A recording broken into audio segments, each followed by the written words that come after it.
you bought a Harley in the last 5 years, you missed the biggest shift in motorcycle history. And you're not the only one. Right now, while American riders are dropping $30,000 on street glides and road kings, smart buyers overseas are snatching up machines that deliver 90% of the performance for under $3,000. Motorcycle mechanics are calling this the Harley wake-up call. The data shows these budget bikes are outselling premium American iron 15-to-1 globally. This happened because while Milwaukee was chasing luxury buyers, Asian engineers were perfecting simple, bulletproof designs. We're talking 60+ miles per gallon, 50,000-mile reliability, and maintenance costs that'll shock you. So if you're still making payments on a $25,000 touring bike, here's what dealerships don't want you to discover. Here are the 5 reasons this $2,500 machine is about to change everything you thought you knew about motorcycles. Subscribe now and hit that like button. But before we start, what would you do with the $25,000 you'd save? Number 5. The maintenance cost massacre. The uncomfortable truth about motorcycle ownership isn't the purchase price. It's what happens after. While American riders have been conditioned to accept astronomical maintenance costs, the rest of the world operates on an entirely different paradigm. The typical Harley owner spends between $1,200 and $2,500 annually just keeping their bike on the road. That's not including customization or accessories, just basic maintenance. Meanwhile, those $2,500 machines I mentioned, their annual maintenance costs typically range from $200 to $400. This isn't because they're disposable, quite the opposite. These motorcycles are engineered with simplicity and maintenance in mind from the ground up. Let's break it down. A standard Harley service interval happens every 5,000 miles and can easily cost $400 to $800, depending on what needs attention. Oil changes alone can run $200 plus at dealerships due to specialized synthetic oils and labor rates that exceed $150 per hour in many markets. And if anything goes wrong, parts availability becomes another profit center, with markups often exceeding 300% over manufacturing cost. By contrast, those budget-friendly alternatives feature simple air-cooled engines, basic electrical systems, and universal parts that can be sourced globally. Their service intervals often extend to 10,000 miles, and when service is needed, the simplicity of design means most owners can handle routine maintenance themselves with basic tools. I spoke with Marcus, a motorcycle mechanic with 25 years of experience who's worked on everything from vintage Indians to modern sport bikes. He told me, the psychological trick American dealers pulled was convincing riders that complexity equals quality. In reality, the opposite is often true. The bikes I see least often in my shop for repairs are the simple, affordable machines that just keep running. Consumer Reports data backs this up. Their maintenance cost analysis shows that riders of premium American motorcycles spend an average of 3 to 5 times more on maintenance over a 5-year ownership period compared to those riding simpler designs from Asia and Europe.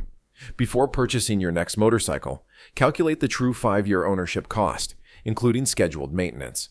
The numbers might shock you into reconsidering what constitutes premium in motorcycle engineering. Number 4. The performance deception. American motorcycle culture has fostered a bigger is better mentality for decades. We've been conditioned to believe that engine displacement directly correlates with performance and quality. You need at least a 1,200 cubic centimeter engine for highway riding is practically gospel in cruiser circles. But this assumption falls apart under scrutiny. The global motorcycle market tells a different story. While Americans gravitate toward massive V-twins, pushing 1,800 cubic centimeters or more, the rest of the world moves efficiently on machines ranging from 300 to 650 cubic centimeters, achieving remarkable performance metrics that challenge our assumptions. Let's look at the numbers. A Royal Enfield Himalayan, with its modest 411 cubic centimeter engine, achieves 0 to 60 times around 7.5 seconds. Certainly not sport bike territory, but more than adequate for real-world riding.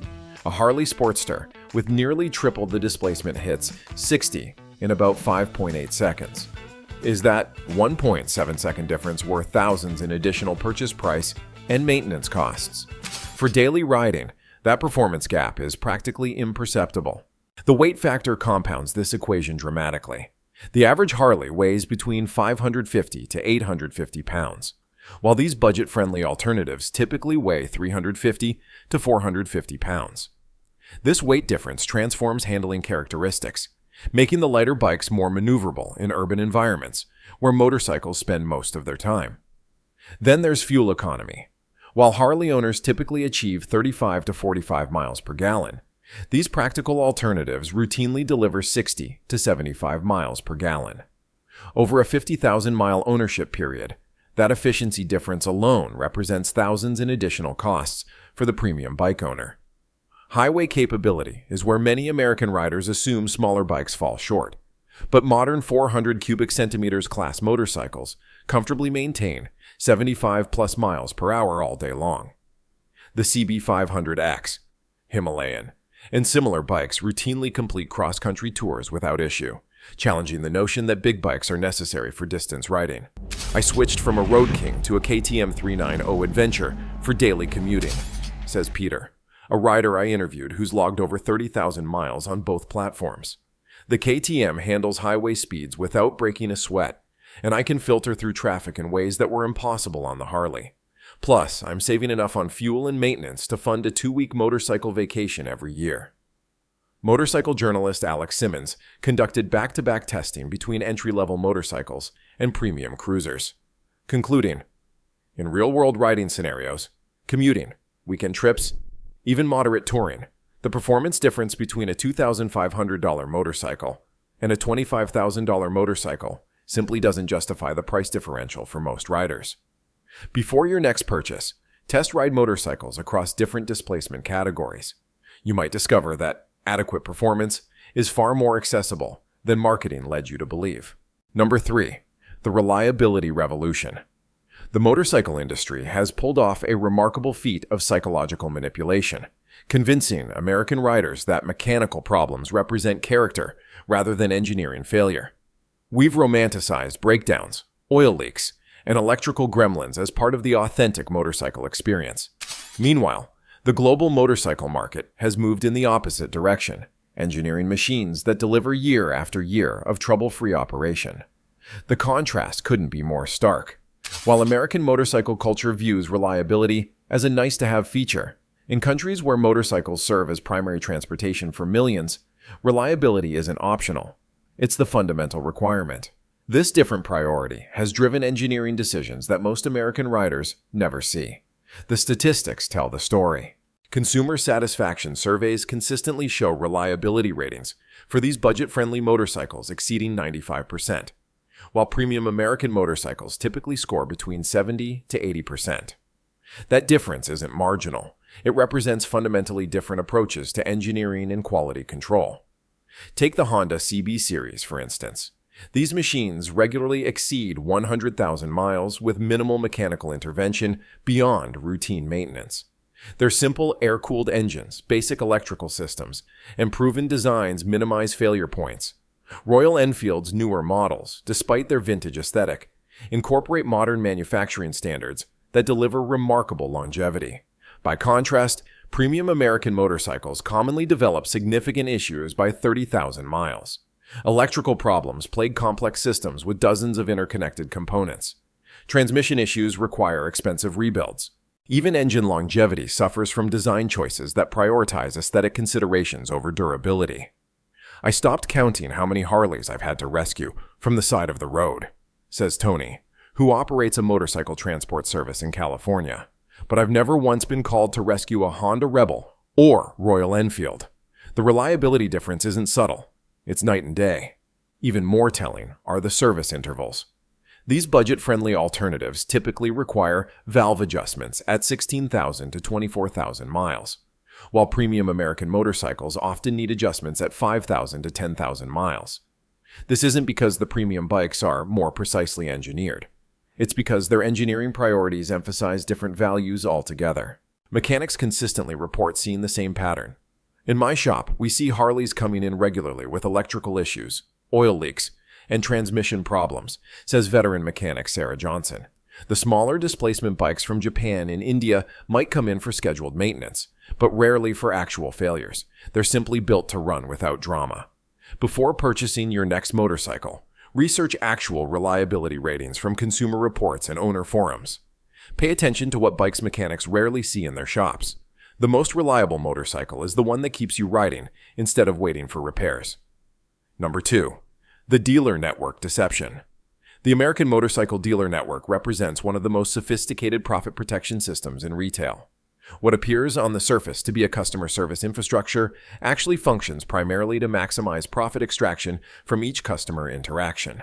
While motorcycle dealers globally focus on moving inventory efficiently, American dealers operate more like lifestyle boutiques, where the motorcycle itself is just the beginning of the revenue stream. This fundamentally changes how they approach affordable alternatives that threaten their business model. The financing game forms the cornerstone of this system. The average Harley Davidson is financed for 72 to 84 months, with interest rates typically 2 to 3 points higher than standard auto loans. This creates a revenue stream where a $20,000 motorcycle actually generates over $28,000 in payments. Dealers receive kickbacks from financing partners based on both volume and interest rates, creating a direct incentive to sell the most expensive bikes possible. Parts and accessories represent another profit center that depends on premium pricing.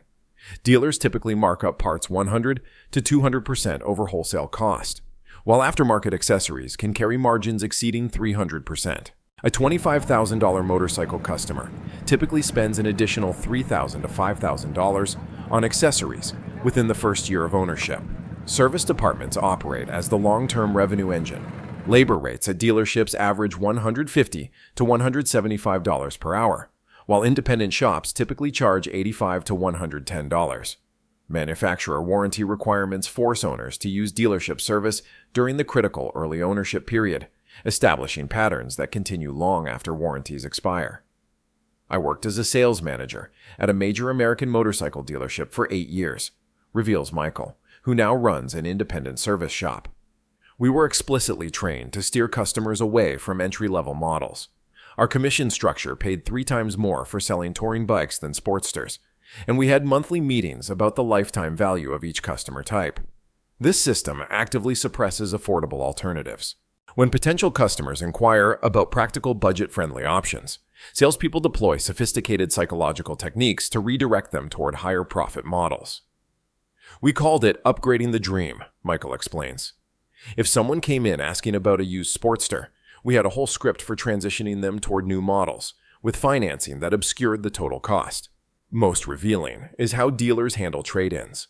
Affordable motorcycles typically receive low-ball valuations when traded in, while simultaneously being marked up substantially for resale. This artificial manipulation of the used market helps maintain the illusion that premium motorcycles represent better investments. Before visiting any motorcycle dealership, secure your own financing through a credit union or online lender. Research local independent service options that can maintain your motorcycle at fair rates. And most importantly, calculate the total cost of ownership, including financing, insurance, maintenance, and depreciation before making your decision.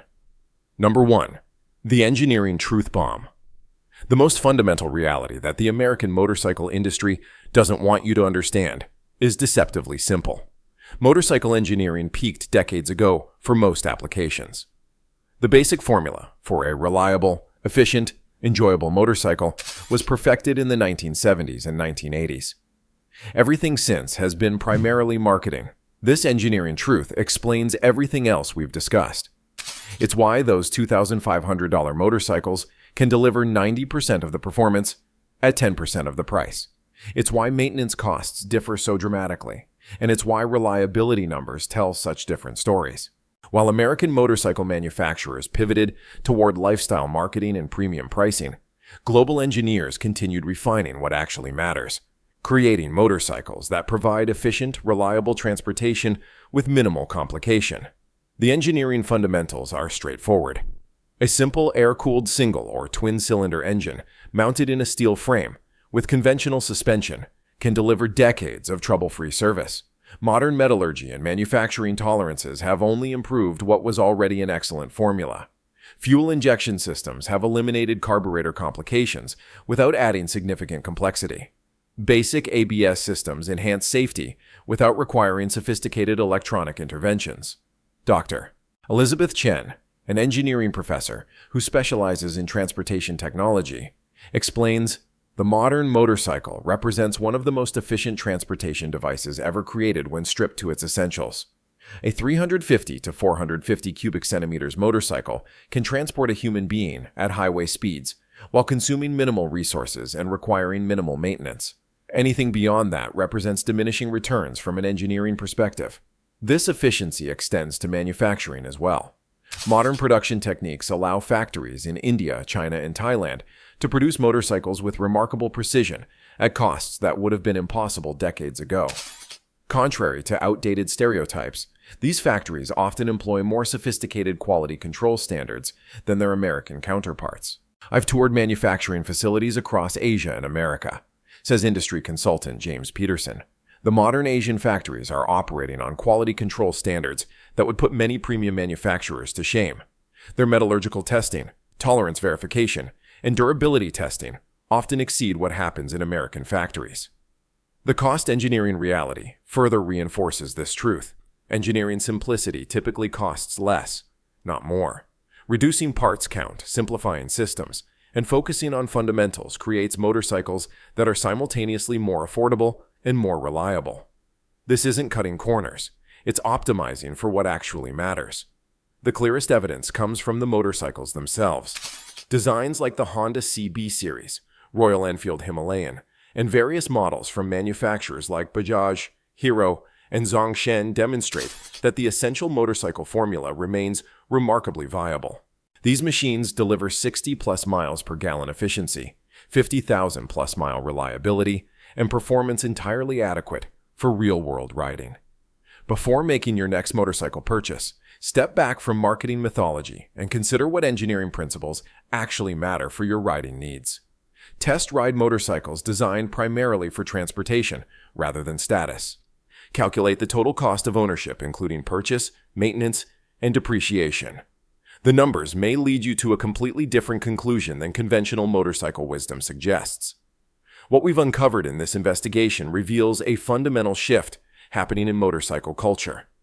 While American manufacturers continue chasing ever higher price points with incremental features, the global market is delivering motorcycles that challenge our basic assumptions about value, performance, and reliability. This isn't just about saving money. It's about understanding what actually matters in motorcycle engineering and ownership. The $2,500 motorcycle revolution isn't just coming. It's already here for riders willing to look beyond marketing hype and dealer showrooms. The maintenance cost massacre, performance deception, reliability revolution, dealer network conspiracy, and engineering truth all point to the same conclusion. The American motorcycle industry has prioritized profit extraction over rider value for decades. But market forces eventually correct such imbalances. As economic realities push more riders to consider alternatives, the stigma around affordable motorcycles is rapidly fading. Rider forums are increasingly filled with stories of premium bike owners downsizing to practical alternatives and discovering more enjoyment with less financial stress. The engineering fundamentals that make these machines viable aren't changing. What's changing is rider perception and willingness to challenge industry narratives. The luxury landscape is shifting dramatically. Those $25,000-plus motorcycles represent the past, not the future, of motorcycle culture. As riders worldwide embrace practical machines that deliver remarkable value, manufacturers will be forced to adapt or become increasingly irrelevant to everyday riders. What does this mean for you? Whether you're a current Harley owner or considering your first motorcycle purchase, these insights should cause you to question the fundamental value equation of motorcycle ownership.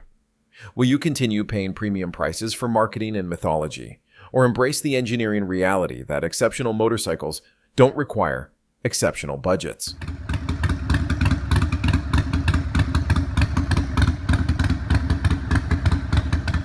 Do you agree that practical motorcycles will eventually dominate, or will premium brands maintain their position? Which luxury motorcycle maker will be next to face this reality? Subscribe now. The next chapter in this industry transformation might shake everything you thought you knew about motorcycling.